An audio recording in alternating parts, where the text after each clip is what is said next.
말씀 가지고 주 예수의 이름을 위하여 라는 제목으로 말씀의 은혜를 나누기 원합니다. 인류 최초로 사람으로서 가장 먼저 우주로 간 사람은 소련의 유린 가가린이란 사람입니다.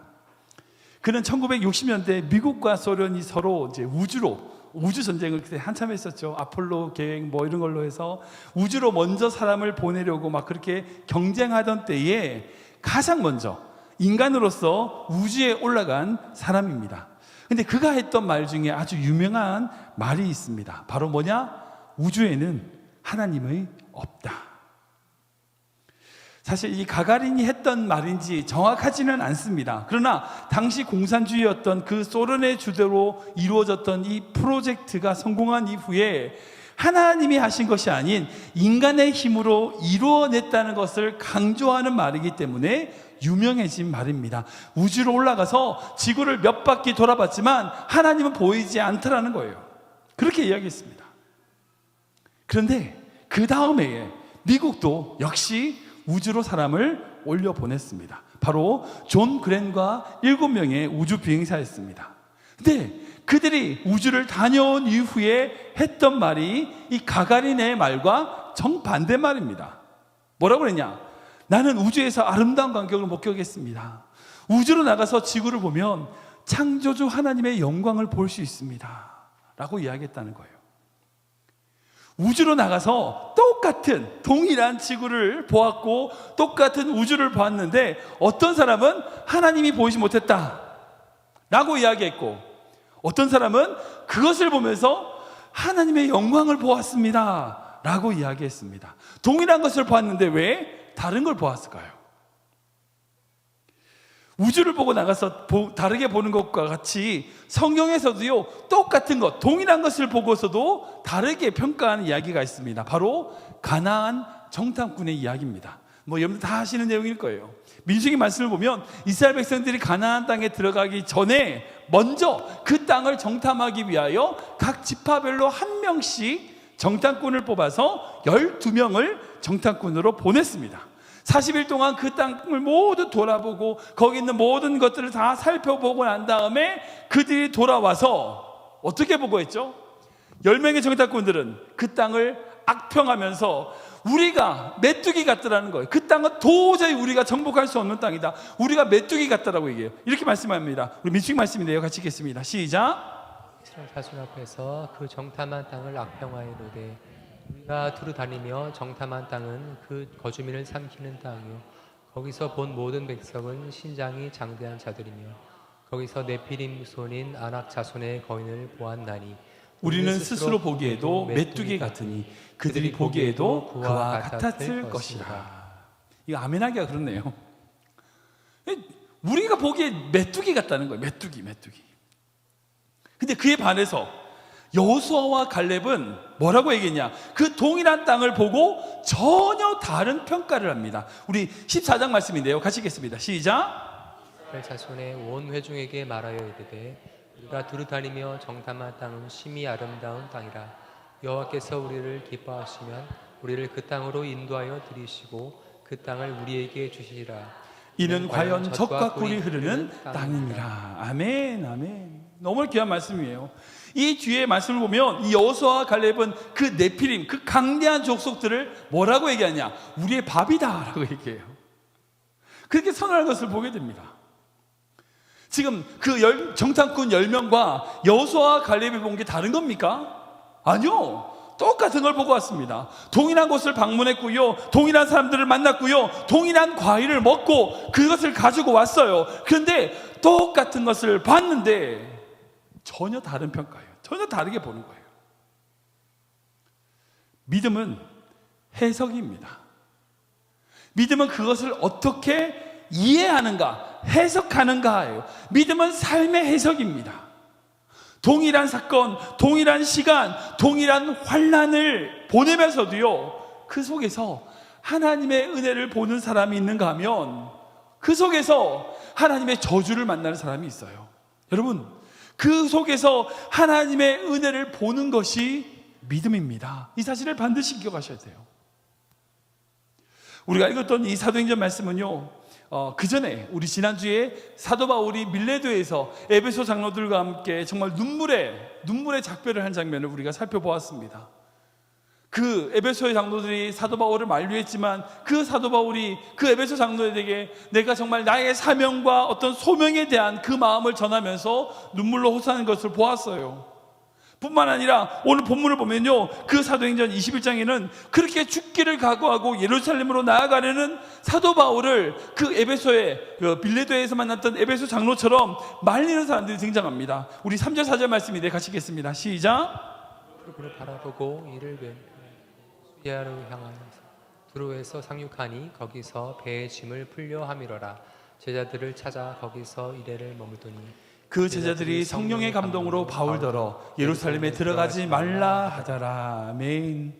바울이 예루살렘으로 올라가기 위해서 탄 배는 그 짐을 풀기 위해서 두로라고 하는 곳에 잠깐 정박을 했습니다.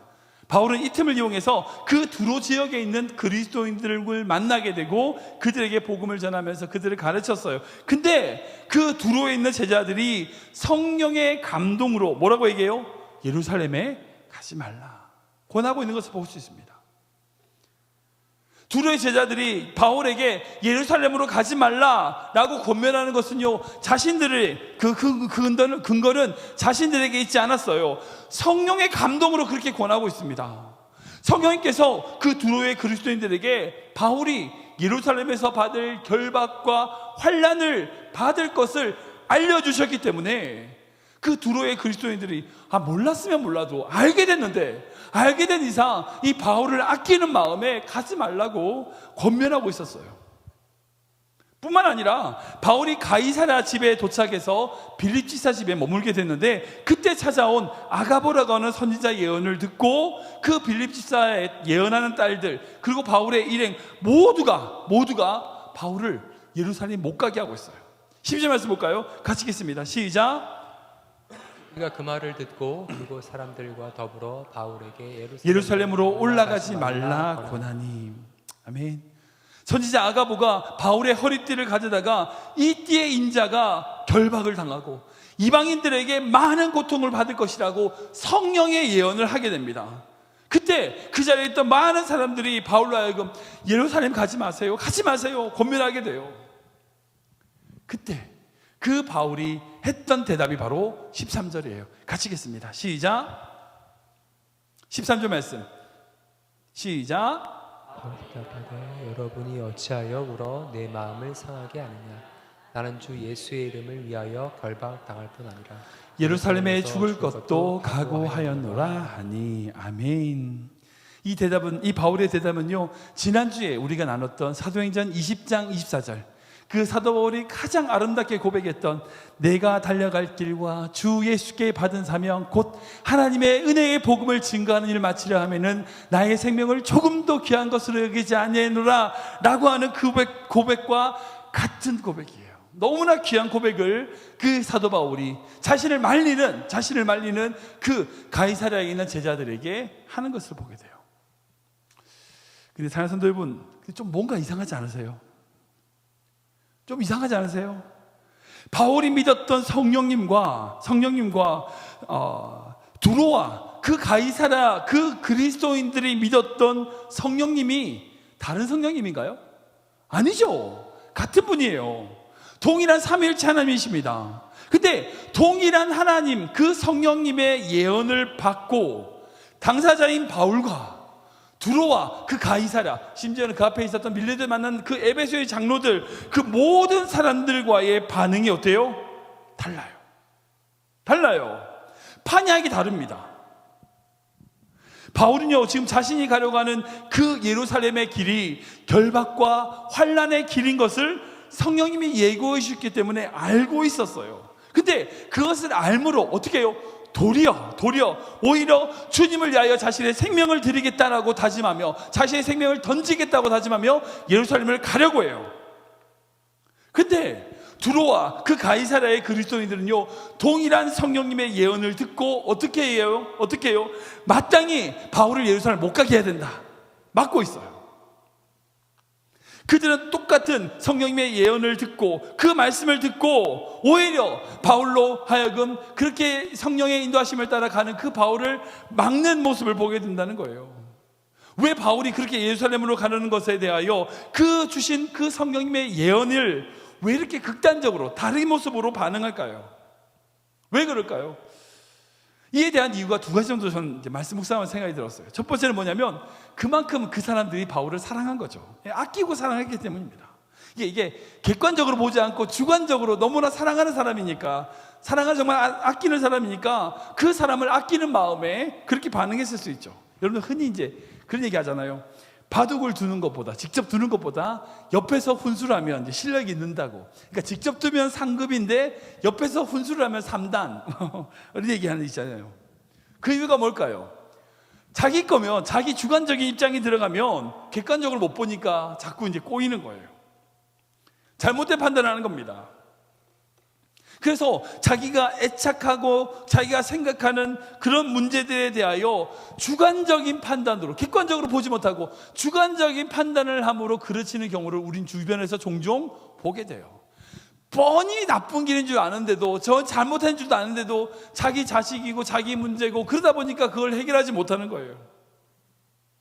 이와 마찬가지로 그 제자들이 바울을 너무나 사랑하고 아꼈기 때문에 주관적으로 그 사건을 바라보다 보니까 바울을 아낀다는 명분으로 오히려 그 바울로 하여금 자신의 사명을 이루지 못하도록 막는 그런 걸림돌이 되어버린 거죠.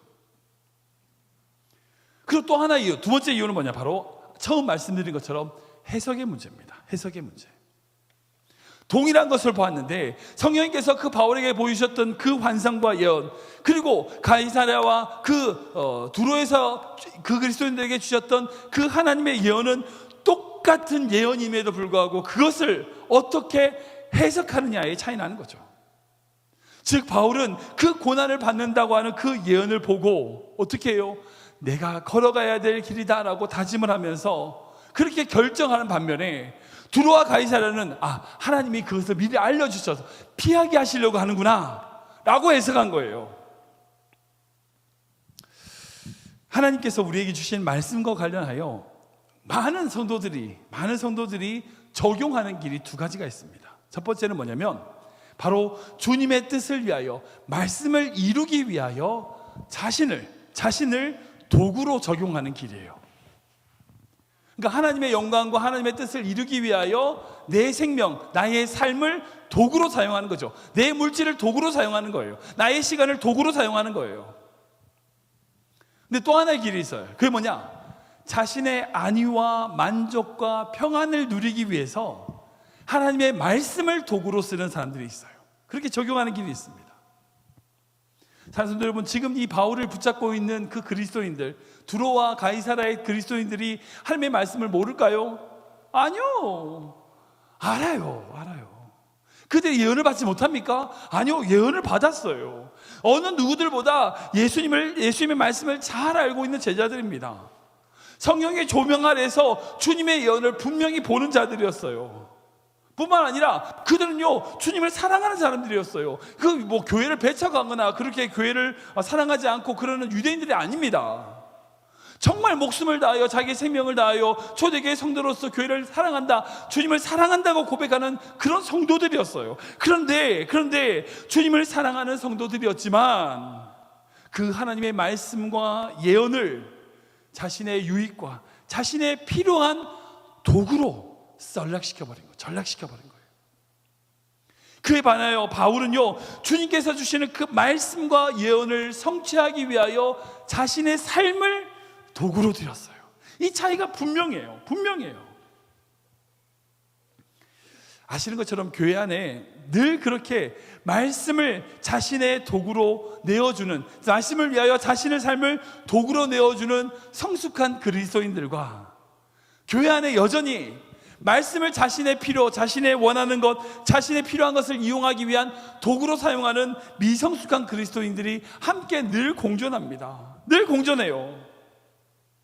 우리가 이 말씀을 통해서 무엇을 발견해야 될까요? 무엇을 점검해야 될까요? 혹시 나는 하나님의 나라와 영광을 위하여 나의 생명, 나의 물질, 나의 시간, 나의 가정을 주님의 도구로 헌신하는 성도인가? 아니면 반대로 내가 필요한 것, 내가 원하는 것, 내가 가지고 싶은 것, 그것을 가지기 위하여 하나님의 말씀과 교회를 도구로 사용하고 있는 자인가? 우리 스스로 점검해야 됩니다. 우리 안에 그런 모습이 있지 않는지 스스로 살펴야 돼요. 그런데 바울이 이렇게 위대한 결정, 하나님의 영광을 위하여 자신의 생명을 도구로 내어드리는 그런 결정을 어떻게 할 수 있었을까요? 어떻게 할 수 있었을까요? 바울이 이 위대한 믿음을 어떻게 가질 수 있었을까요? 전 그 이유를 2주 전에 살폈던 한 사건을 통하여 이루어졌을 것이라고 저는 추정합니다. 우리 사도행전 20장 말씀인데 같이 읽어보겠습니다. 시작. 사람들이 사랑한 청년을 데리고 가서 적지 않게 위로를 받았더라. 우리는 앞서 배를 타고 아소에서 바울을 태우려고 그리로 가니 이는 바울이 걸어서 가고자 하여 그렇게 정하여 준 것이라. 바울이 아소에서 우리를 만나니 우리가 배에 태우고 비둘레네로 가서. 아멘. 말씀을 읽으시면 무슨 말인지 잘 모르시겠죠. 이 말씀을 잘 보시면 이 말씀은 바울이 드로아에서 유두고라고 하는 청년을 살려준 이후의 내용입니다. 창문에 걸터 앉아있다 졸다가 툭 떨어져가지고 제가 2주 전에 말씀드렸잖아요. 그때 떨어져 죽은 그 유두고를 다시 살려준 이후에 바울이 어떻게 하냐, 그 유두고가 사시 살아남으로 많은 사람들에게 위로를 주고 난 이후에 바울은 다른 모든 일행들을 먼저 배에 태워서 아소로 보내고 자신 홀로 아소로 걸어가는 것을 보게 돼요. 사실 바울의 여행 일정 중에, 그런 전도 여행 기간 중에 그렇게 바울이 홀로 걸어간 적이 한 번도 없어요. 한 번 딱 있었던 게 고린도에서, 이제 아덴에서 고린도로 갈 때 바울이 혼자 간 적이 있습니다. 근데 주변에 아무도 없을 때였어요. 근데 지금 이 상황은요, 주변에 자기의 동료가 있어요. 근데 자기의 동료들은 다 배에 태워서 먼저 아소로 보내버리고 자기는 혼자 그 아소까지 걸어간 거예요. 자료를 찾아보니까 그 드로아에서 아소까지 약 40마일 정도 거리라고 합니다. 하루 만에 걸어서 도착할 수 없는 거리예요. 6월절 전에 반드시 예루살렘에 도착하겠다라고 막 서둘렀던 그 바울에게 오히려 예배소로 가는 그 일정들도 다 취소하고 오히려 더 시간을 지체하면서 그렇게 걸어간 이유가 뭘까요? 그 아소까지 홀로 걸어가면서 바울은 무슨 생각을 했을까요? 배 타고 가면 금방인데 왜 그렇게 하루길, 이틀길을 걸어가면서 아소까지 걸어가면서 바울은 어떤 생각이 사로잡혔을까요?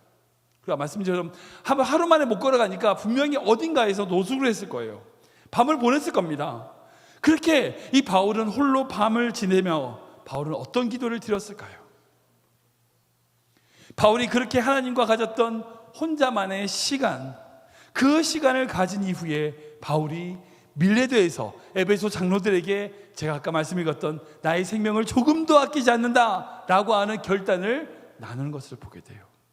즉, 그 하루의 기간, 그 이틀 기간 하나님과 바울과 혼자만 걸었던 그 기간 동안에 바울은 자신의 인생과 자기의 삶에 결단을 한 것을 보게 된 거죠. 사랑하는 여러분, 바울은 자기 생명이 귀하지 않을까요? 자기 생명 귀하죠. 자기 생명, 자기는 뭐 해야 된다, 그런 사람 없어요. 자신이 받게 될 고난, 결박, 감옥에서 고통, 고문, 여러분 바울이라고 피하고 싶지 않겠습니까? 분명히 그도 피하고 싶었을 거예요. 그런데 그가 그렇게 홀로 아소까지 걸어가면서 하나님과 깊은 시간을 가진 그 시간을 통하여 바울은 자신의 생명을, 자신의 모든 것을 주님께 도구로 올려드리는 믿음의 결단을 한 것을 보게 됩니다. 이 모습은요, 마치 십자가를 앞두고 겟세마네 동산에서 홀로 기도하셨던 예수님의 모습을 떠오르게 합니다. 그때 예수님이 이렇게 기도하시죠. 우리 마태복음 말씀인데 같이 읽겠습니다. 시작.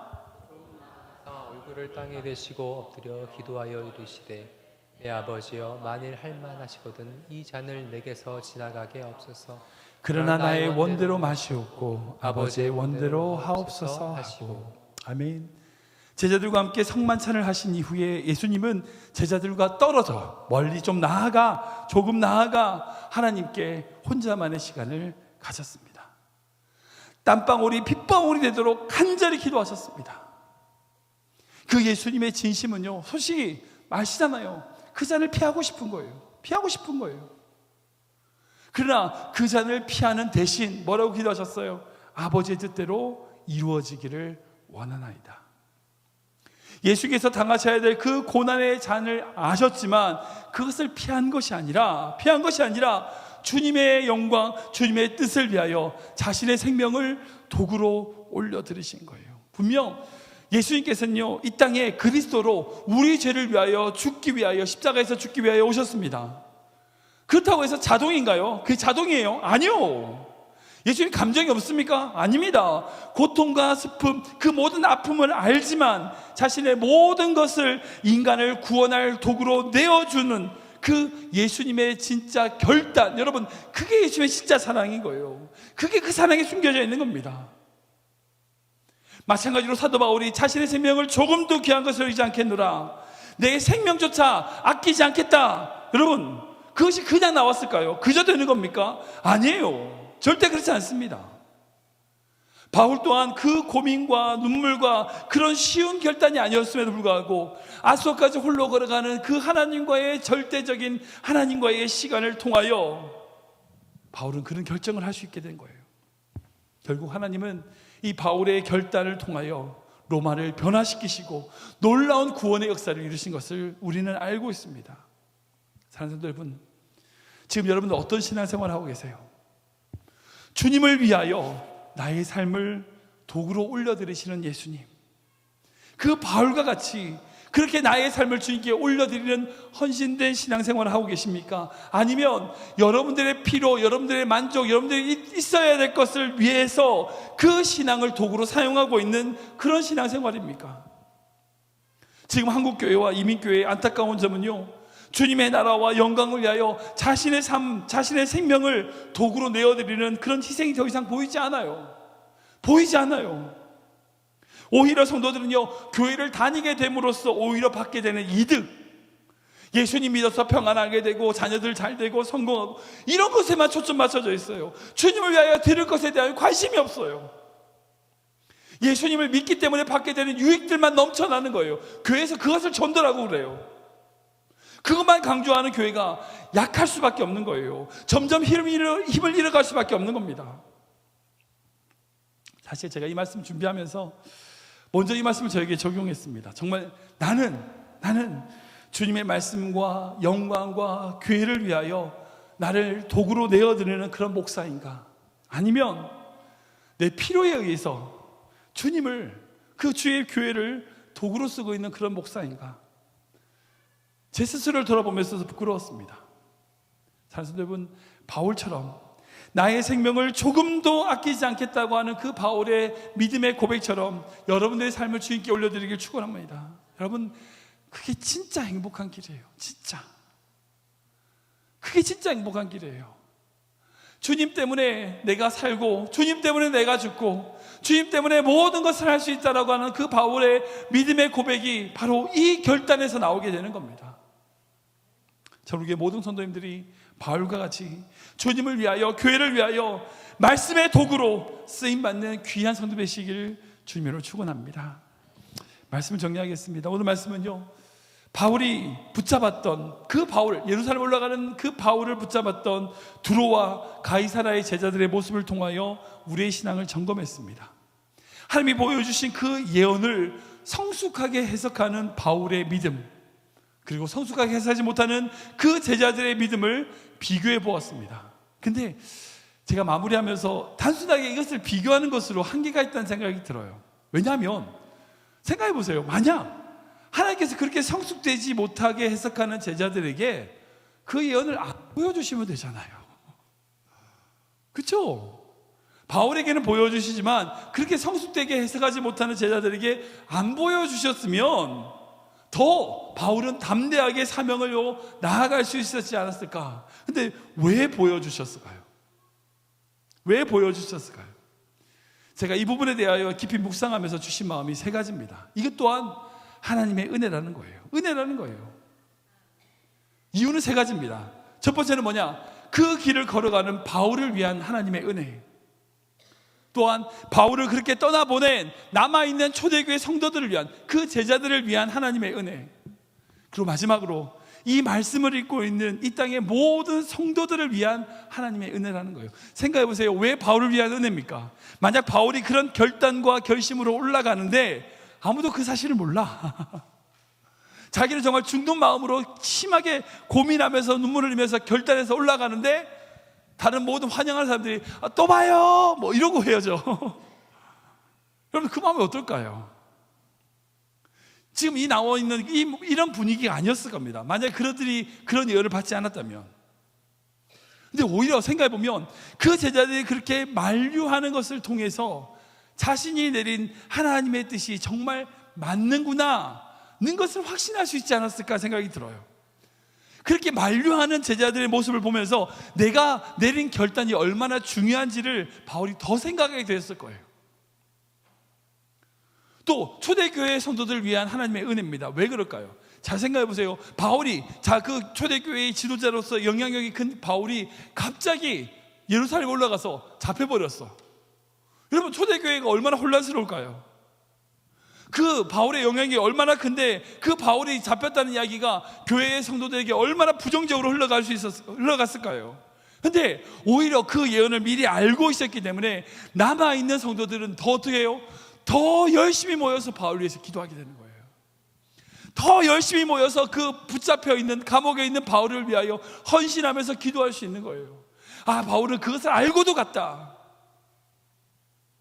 그리고 마지막으로 이 말씀을 읽고 있는 우리를 향한 하나님의 은혜입니다. 만약 바울에게만 그 예언이 주어지고 그 다른 모든 제자들에게 그 예언이 없었다면 에베소 장로들에게 남기는 그 유언이 없었겠죠. 그때 내렸던 바울의 결단의 이야기는 우리 듣지 못했을 겁니다. 단 오늘 본문에 나와 있는 그렇게 바울을 붙잡는 눈물의 호소를 하는 그 사람들을 뿌리치는 바울의 놀라운 믿음의 결정, 자신의 모든 삶을 하나님께 도구로 올려드리는 그 바울의 믿음을 우리는 보지 못했을 거예요. 결국 이 사건은 그렇게 예언이 있음으로 말미암아 결국 이 사건은 사도행전에 기록되어서 지금도 바울의 어떤 결단으로 어떤 믿음으로 나아가는지를 우리가 알 수 있게 되는 거죠. 여러분 그게 은혜입니다. 사실 여러분 그런 의미에서 처음 말씀드린 것처럼 우리에게 어떤 환경이 있더라도요, 어떤 상황이 있더라도요, 다시 보면 모든 것이 은혜입니다. 모든 것이 은혜입니다. 어떤 환경이 있으세요? 어떤 문제가 있으세요? 여러분 다 은혜입니다. 우리가 살아간 모든 삶은요 다 하나님의 은혜예요. 문제는 뭔지 아세요? 내가 그거를 은혜로 볼지 모르는 눈 때문인 거예요. 내가 그것을 은혜로 해석하지 못하는 나의 믿음 없음인 거예요. 어떻게 해야 될까요? 주님과 그 바울이 드로아에서 아소까지 걸어가는 것처럼 주님과 다른 어떤 사람이 아닌 여러분과 주님과 독대하는 시간을 가지셔야 돼요. 겟세마네 기도에서 주님이 기도하셨듯이 드로아에서 아소까지 걸어가는 바울이 주님께 매달렸듯이 여러분 주님께 매달려 보세요. 그러면 주님께서 반드시 여러분들의 모든 삶이 은혜임을 깨닫게 하실 겁니다. 우리를 위하여 이 땅에 오셔서 십자가의 고통으로 우리를 살리신 그 놀라운 주님의 은혜, 여러분 이것만큼 더 큰 은혜가 어디 있어요? 우리 삶을 향한 주의 놀라운 은혜를 바라보는 귀한 성도 되시길